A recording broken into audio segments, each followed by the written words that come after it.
Hi friends, good morning all of you. आशा कर मैंने समस्त भल थे। तो मुझे भल अच्छी। तो आज सकाळु सकाळु आम माँ झील नित्यकर्म सब सारी तो पलि आसु एक्सरसाइज करें।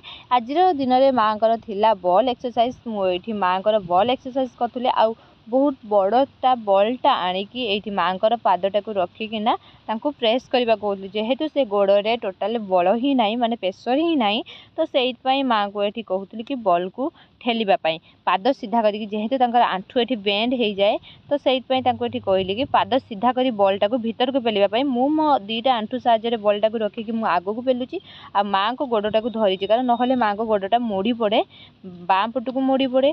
जेहेतु से स्ट्रंग करके रखिपारती से राइट साइड हैंड रे चिपिकी धरीची कि पादर जमी बुली न जाऊ। तो ये माँ मोर एक्सरसाइज चलला। तापर ये रहा गोईठी एक्सरसाइज।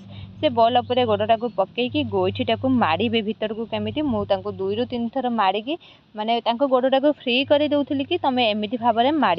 तो सी एत जो से पेस दे पार नी, मु पेस दूसरी अधिक भी कहूली तुम टे पेस दियो।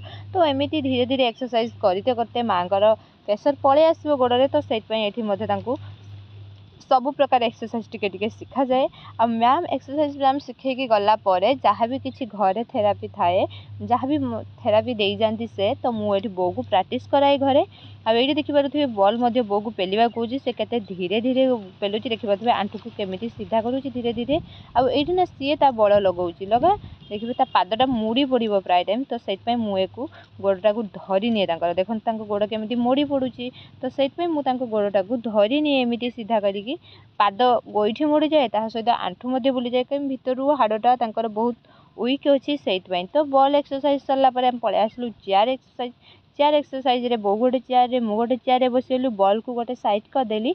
तो यही सब एक्सरसाइज रे बोर उठा अच्छी, उठा बसवा माने उठिबार बसबार क्वालिटी टोटाल नाही पाखरे से जो क्षमताटा से हरई बस। जेहेतु पाखरे से एबे से बसिक उठी पारुना। तो से एक्सरसाइज शिखा जाउची बसिकी केमिति उठिबे। तो से हाथ में मत राइट साइड हाथ में चिपिकी धरी आप देखिए लेफ्ट साइड हाथटा से खाली मो ऊपर एमती पकई आटा खसी जाए। तो कहे कि तुम डाँ हाथ में प्रेसर देकी मत धरिकी उठ, ता सहित मु भी धरिकी उठाए।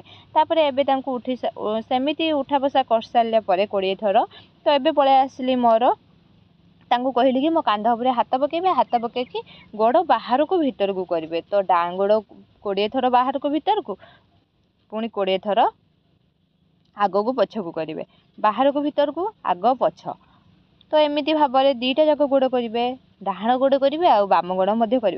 यही सब एक्सरसाइज थाए आम माँ झील डेली रूटीन। सका उठू ब्रश करने आरंभ करी नाइट सेंस पर्यंत सबकि माँ कम ही मुझे ब्रश करेबी, मेडिसिन खुआवा को देवी। तापर जहाँ भी किसी एक्सरसाइज सब थाए तो से सब एक्सरसाइज कराए।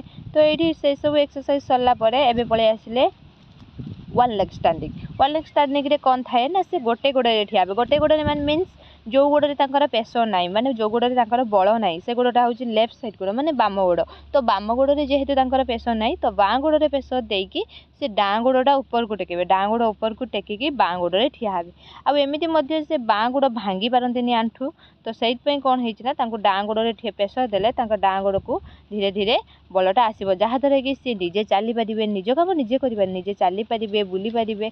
स्टिक धरिकी निजे निजे से निजे निजे सबकि करेंगे बोली आम कहूनु कि आम छाड़देबू से निजे निजे सब करेंगे, सेमती किसी ना। से स्टिक धरिकी माने स्टिक माने बाड़ी थाए गोटे, से धरिकी से गोटे बेड्रु आ गोटे बेड को जापरेंगे। चेयर उठी पारे, किए चेयर उठेदेले से चली पारे। तो यही सब एक्सरसाइज थिला। तो से एक्सरसाइज सरला मुझे माँ को नहीं आसली कि हाथटा को एमती जो लेफ्ट साइड हाथटा खुआटा खसी जाइए। तो सेटा कहूली कि एमती चेयर पर को टेक। तो से टेकवा चेष्टा कर, सी तो टेकी पारना, मुझे सपोर्ट करे टिके टिके। तो मुझे सपोर्ट कली। तापर ये देखो हाथटा हाथ में देखो टोटाल ही मूवमेंट ना। आपने केमी लाइट देखो देखो ये हाथ में टोटाल ही मूवमेंट ना। देखो आदि मुझे हाथटे टिके टिके हलचल करी कि एक्सरसाइज अच्छी तार जहाँ करी, मो बोर ए कांद स्टार्ट हो सी कांद आ सब बेले तार हाथ एक्सरसाइज चलिए मैंने से कांद एमती से केवे भी कहेनि कि आस मुझे एक्सरसाइज करी। सब एक्सरसाइज ना शुणिले कांद स्टार्ट हो देखिए हाथ में मुझे एक्सरसाइज कली कि नहीं। କାନ୍ଦ ଷ୍ଟାର୍ଟ। ଏଇ ଯେଉଁ ହାତ ପାପୁଲିଟା ପୁରା ଷ୍ଟ୍ରଙ୍ଗ ହେଇକି ରୁହେ, ମାନେ ପୁରା ସିଧା ହେଇକି ରୁହେ, ବେଣ୍ଡ ହୁଏନି। ତ ଏଇଠି ଯେତେବେଳେ ମୁଁ ତାକୁ ଟିକେ ବେଣ୍ଡ କରେ କିମ୍ବା ଉପର ତଳ କରେ କିମ୍ବା ଆଗ ପଛ କରେ, ଏମିତି ଯାହା ବି କରେ ନା ତାକୁ ସେଥିରେ କଷ୍ଟ ହୁଏ।